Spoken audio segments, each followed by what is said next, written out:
Myself, Dr. Manju Meena, Assistant Professor in Chemistry from Government College, Kota. आज हम संरूपीय समावयवता के बारे में अध्ययन करेंगे, अर्थात कन्फर्मेशनल आइसोमेरिज्म क्या होती है। इसके अंतर्गत वे समावयवी आते हैं जो कि सामान्य ताप पर एक दूसरे में क्या होते रहते हैं, परिवर्तित होते रहते हैं और सामान्य परिस्थितियों में इनके अस्तित्व नहीं होता है।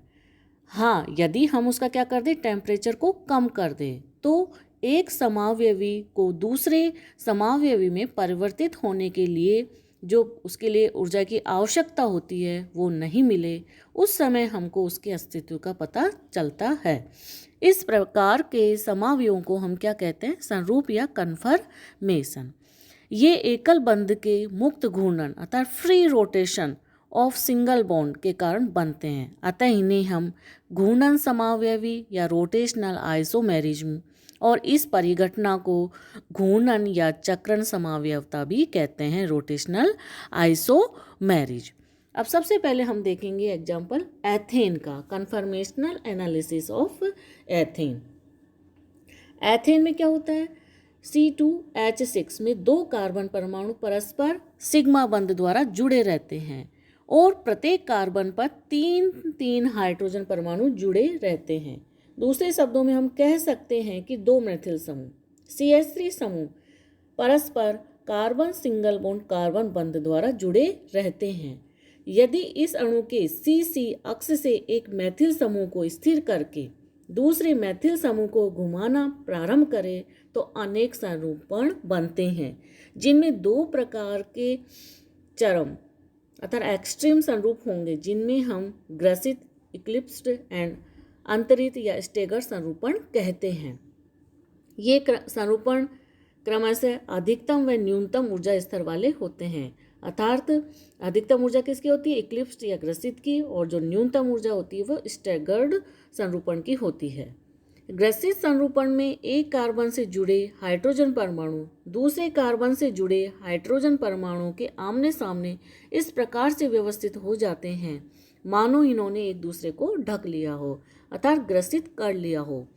ऐसी स्थिति में CH बंध के इलेक्ट्रॉनों में परस्पर अति निकट होने के कारण क्या हो जाता है, प्रतिकर्षण, और अणु की ऊर्जा अधिकतम हो जाती है। जैसे हम यहाँ देखें कि यदि हम 60 डिग्री पे हो तो ये फर्स्ट वाली, जो कि हम नेक्स्ट स्लाइड में देखेंगे। इसके विपरीत अंतरित संरूपण में क्या होता है, दोनों कार्बन परमाणु से जुड़े हुए हाइड्रोजन परमाणु परस्पर अधिकतम दूरी पर स्थित होते हैं, जिससे कि कार्बन हाइड्रोजन बंध इलेक्ट्रॉन प्रतिकर्षण न्यूनतम होता है।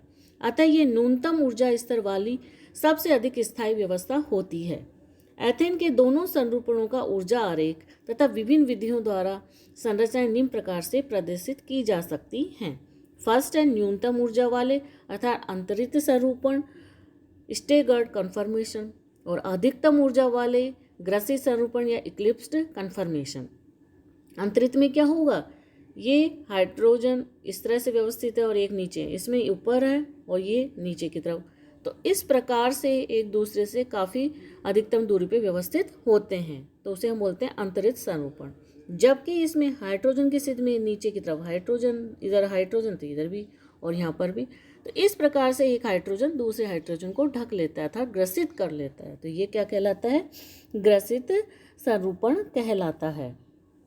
इन दोनों रूपों में ऊर्जा का अंतर कितना होता है, 3 किलो कैलोरी प्रति मोल। अतः सामान्य ताप पर ये रूप इतनी तेजी से एक दूसरे में अंतर परिवर्तित होते रहते हैं कि भिन्न भिन्न इनका अस्तित्व प्रदर्शित नहीं होता, किंतु बहुत कम ताप पर जबकि इन्हें परिवर्तन के लिए क्या नहीं मिली, पर्याप्त ऊर्जा, तो ये भिन्न भिन्न अपना अस्तित्व प्रदर्शित करते हैं। किंतु दोनों रूपों में ऊर्जा का अंतर तो है, अतः सामान्य परिस्थितियों में एथेन न्यूनतम ऊर्जा स्तर वाले अंतरित संरूपण में ही अधिक समय तक रहता है। अब हम देखेंगे ब्यूटेन का संरूपीय विश्लेषण, conformational analysis of butane. Ethane में दो प्रकार के ही चरम संरूपण होते हैं, ग्रसित जब दोनों कार्बन परमाणु के हाइड्रोजन एक दूसरे के आमने सामने हो, और अंतरित जब एक कार्बन के हाइड्रोजन परमाणु दूसरे कार्बन के दो हाइड्रोजन परमाणुओं के मध्य बिंदु पर स्थित हो। चूँकि समस्त हाइड्रोजन परमाणु एक जैसे हैं, अतः प्रत्येक 120 डिग्री के बंध घूर्णन बॉन्ड रोटेशन के बाद वही विन्यास प्राप्त होता है जो कि हमने पिछले वाली स्लाइड में देखा था। एन ब्यूटेन में स्थिति थोड़ा भिन्न हो जाती है कि इसमें कार्बन कार्बन के दोनों कार्बन परमाणु पे दो दो हाइड्रोजन परमाणु है और एक मैथिल समूह जुड़ा हुआ है। जैसे कि यहाँ देखिए दो दो हाइड्रोजन और एक मैथिल। इसी प्रकार से दूसरे कार्बन पे भी दो हाइड्रोजन और एक मैथिल समूह है। तो इसके ब्यूटेन के 4 प्रकार के संरूपण बनते हैं। पहला बनता है पूर्ण रूप से ग्रसित संरूपण, दूसरा बनता है इसमें गौश रूप, तीसरा होता है ग्रसित रूप और चौथा होता है अंतरित रूप, जिसको हम इस ऊर्जा आरेख के द्वारा प्रदर्शित करते हैं। सबसे पहले हम देखेंगे कि जो पूर्ण रूप से ग्रसित रूप है, इसमें क्या होता है कि इस रूप में दोनों कार्बन परमाणु के मैथिल समूह क्या होते हैं, आमने सामने होते हैं। अतः इनमें क्या होगा, प्रतिकर्षण या रिपल्सन अधिकतम होता है। इस कारण इस रूप की उच्चतम ऊर्जा व न्यूनतम स्थायी होता है। ऊर्जा कितनी होती है इसकी, 4.4 से 6.1 किलो कैलोरी के मध्य होती है, क्योंकि यहाँ प्रतिकर्षण सबसे अधिकतम है। नेक्स्ट हम देखेंगे गौस रूप। इस रूप में एक कार्बन का मैथिल समूह दूसरे कार्बन के हाइड्रोजन परमाणु और मैथिल समूह के मध्य स्थित होता है। यह एक प्रकार का अंतरित या स्टैगर्ड संरूपण ही है, लेकिन दोनों मैथिल समूह की मध्य क्या दूरी कम है। अतः अंतरित संरूपण की तुलना में यह उच्च ऊर्जा स्तर पर होता है। इसकी ऊर्जा कितनी होती है, 0.8 किलो कैलोरी से ऊपर होता है। नेक्स्ट हम देखेंगे ग्रसित रूप। इसमें क्या होता है, इस रूप में एक कार्बन का जो मैथिल समूह है दूसरे कार्बन के दूसरे कार्बन के हाइड्रोजन परमाणु के सामने होता है। होने को तो ये भी ग्रसित रूप से है, अतः उच्च ऊर्जा स्तर पे होता है, लेकिन दोनों मैथिल समूह के मध्य पूर्ण ग्रसित रूप की तुलना में अधिकतम दूरी रहती है। अतः इसका ऊर्जा स्तर पूर्ण ग्रसित संरूपण की तुलना में थोड़ा नीचा होता है। इसकी ऊर्जा कितनी होती है, 3.4 किलो कैलोरी, जबकि यहाँ जो पूर्ण रूप से ग्रसित था उसकी ऊर्जा थी 4.4 से 6.1 किलो कैलोरी। अब हम देखेंगे अंतरित रूप या स्टैगर्ड फॉर्म।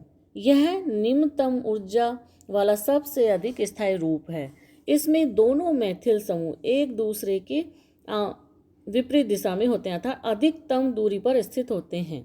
यह एक कार्बन का मैथिल समूह दूसरे कार्बन के दोनों हाइड्रोजन परमाणु के मध्य स्थित है, अतः प्रतिकर्षण न्यूनतम होता है। फलस्वरूप इसकी ऊर्जा सबसे न्यूनतम होती है और सबसे स्थायित्व इसी स्टैगर्ड फॉर्म का होता है।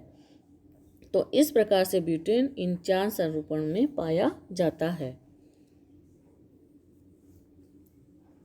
इसको हम निम्न प्रकार से न्यूमन प्रक्षेपण सूत्र के द्वारा भी दर्शा सकते हैं। ये पूर्ण ग्रसित है, यहाँ पर ये दोनों गौश रूप है जिसमें कि मैथिल इन दोनों हाइड्रोजन के मध्य लेकिन एक दूसरे के नज़दीक है, जो कि गौशीय रूप में। ग्रसित में क्या होगा, एक मैथिल और एक हाइड्रोजन है, और यहाँ अंतरित में एक मैथिल दोनों हाइड्रोजन के मध्य स्थित है।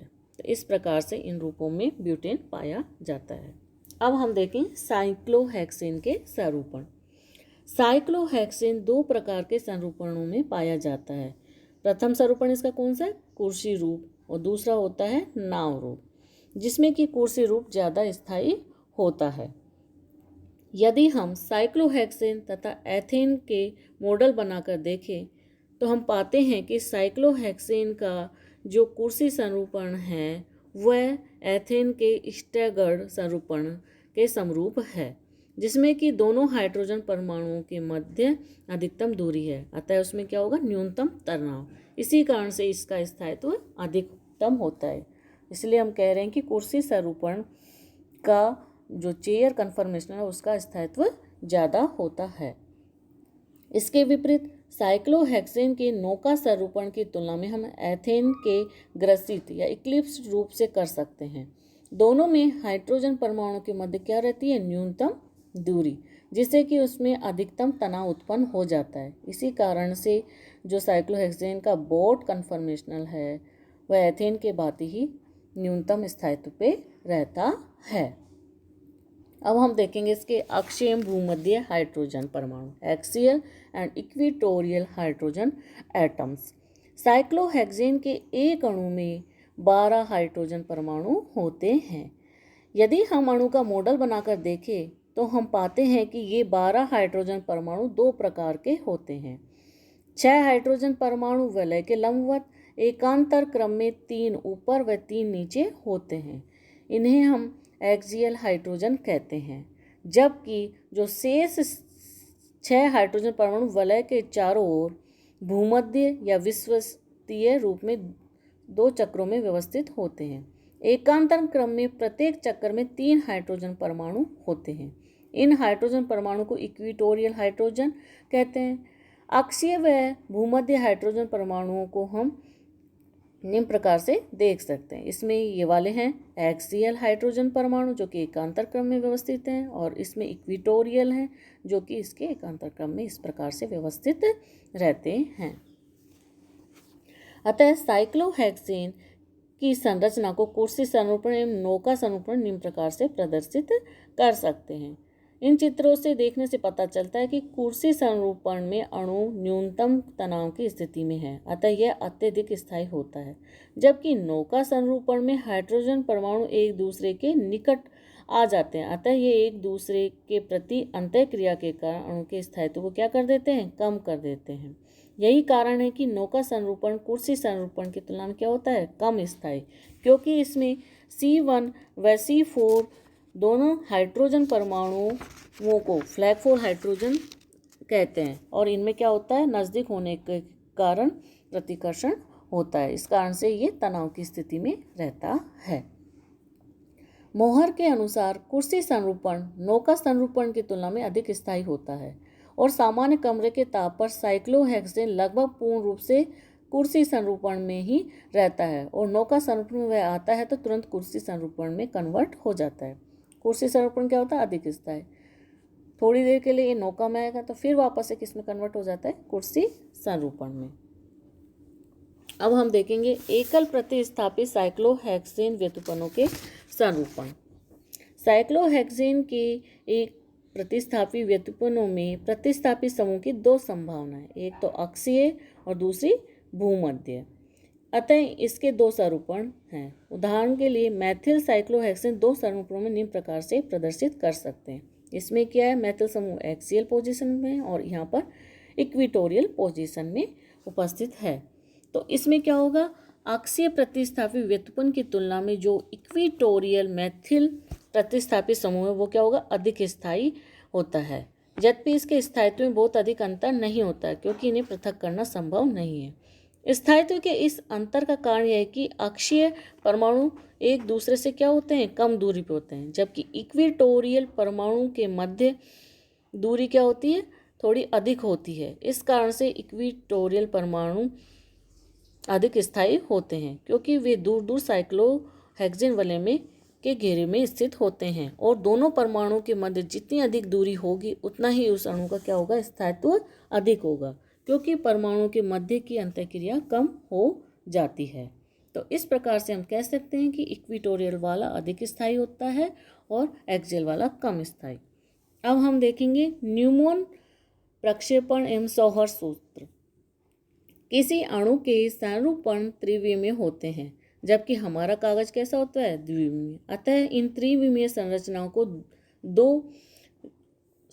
को द्विविमीय कागज पर कैसे प्रदर्शित किया जाता है, इसके लिए विभिन्न विधियां हैं। फर्स्ट विधि है न्यूमैन प्रक्षेपण सूत्र।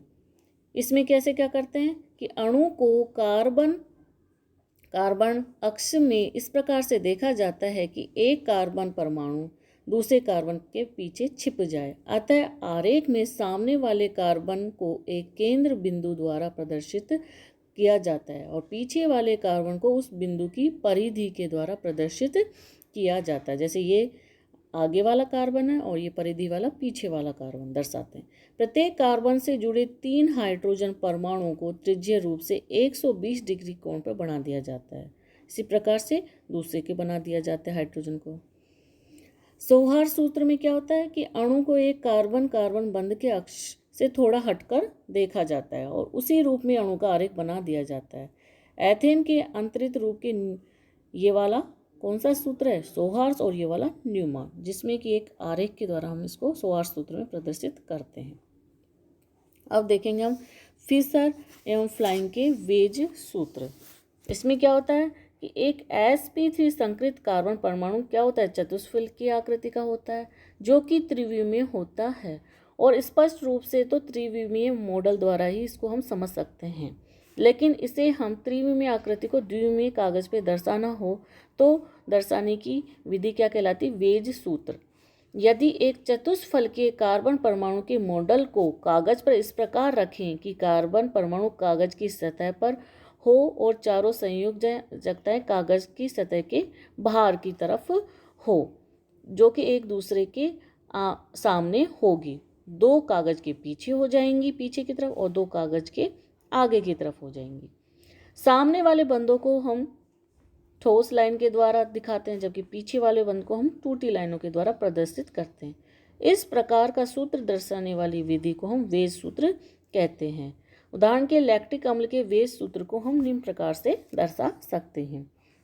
ये सामने वाले हैं HOH और ये पीछे वाले दोनों हैं CH3COOH। इसका ये दर्पण प्रतिबिंब रूप है। यदि आणविक मॉडल को इस प्रकार रखा जाए कि कार्बन परमाणु के साथ दो बंद भी कागज के तल में हो, तो बची हुई दो बंदों में से एक कागज के ऊपरी तल में अर्थात प्रेषक की ओर होगी और दूसरी कागज के नीचे की तल अर्थात प्रेषक से दूर होगी। कागज के तल वाली बंदों को सामान्य लाइन के द्वारा दर्शाया जाता है। अतः लैक्टिक अम्ल त्रिविमीय सूत्र को हम निम्न प्रकार से प्रदर्शित कर सकते हैं। यहाँ हम देखें तो ये ऊपर की तरफ आ जाएगा और ये वाला पीछे की तरफ, और ये कागज के तल में स्थित है, तो इसको हम निम्न प्रकार से दर्शा सकते हैं। जब किसी अणु में एक से अधिक स्टीरियोजेनिक सेंटर परमाणु अर्थात असममित कार्बन परमाणु हो, उदाहरण के लिए कार्बोहाइड्रेट, तो इस प्रकार की संरचनाएं बनाना काफ़ी मुश्किल होता है। इसके लिए फिर हम क्या करते हैं, फिशर ने द्विविमीय प्रक्षेपण सूत्र सुझाए हैं। इसके लिए वेज सूत्र इस प्रकार से परिवर्तित किया जाता है कि समकोण पर परस्पर काटती हुई दो सीधी रेखाएं होती हैं, जिनका कि केंद्र बिंदु कार्बन परमाणु को दर्शाता है। कार्बन को हम इसमें नहीं लिखते हैं। जो समूह कागज के तल के ऊपर की ओर होते हैं उन्हें हम क्षैतिज या हॉरिजॉन्टल लाइन पर लिखते हैं, और ये बंद प्रेषक की ओर निर्देशित होती है। और जो समूह पेपर के नीचे की तल की ओर होती है उन्हें हम ऊर्ध्वाधर या वर्टिकल लाइन के द्वारा लिखते हैं, जो कि बंद प्रेषक से दूर होते हैं। उदाहरण के लैक्टिक अम्ल को फिशर प्रक्षेपण सूत्र द्वारा निम्न प्रकार से प्रदर्शित कर सकते हैं। ये सामने की ओर हो जबकि ये दोनों पीछे की तरफ। प्रक्षेपण सूत्र इस प्रकार बनाए जाते हैं कि लंबी कार्बन श्रृंखला खड़ी रेखाओं पर हो।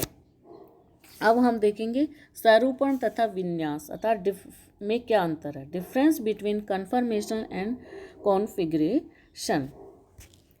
कार्बन कार्बन एकल बंध के मुक्त घूर्णन अर्थात free rotation around a single bond के परिणाम स्वरूप एक अणु कई व्यवस्थाओं को प्राप्त करता है, और ये विभिन्न व्यवस्थाएं संरूपण या कन्फर्मेशन कहलाती हैं। विभिन्न संरूपणों की ऊर्जा में इतना कम अंतर होता है कि सामान्य परिस्थितियों में एक दूसरे में ये तीव्रता से परिवर्तित होते रहते हैं और इन्हें पृथक करना संभव नहीं है। जैसा कि हमने प्रीवियस स्लाइड में देखा था कि एथेन दो कन्फर्मेशन में पाया जाता है। इक्लिप्स कन्फर्मेशन, जिसमें कि एक कार्बन के तीनों हाइड्रोजन परमाणु दूसरे कार्बन के तीनों हाइड्रोजन परमाणु की स्थिति में हो। दूसरा देखा था स्टैगर्ड या अंतरित संरूपण, जिसमें कि एक कार्बन का हाइड्रोजन परमाणु दूसरे कार्बन के दो हाइड्रोजन परमाणु के मध्य वाली स्थिति में स्थित हो।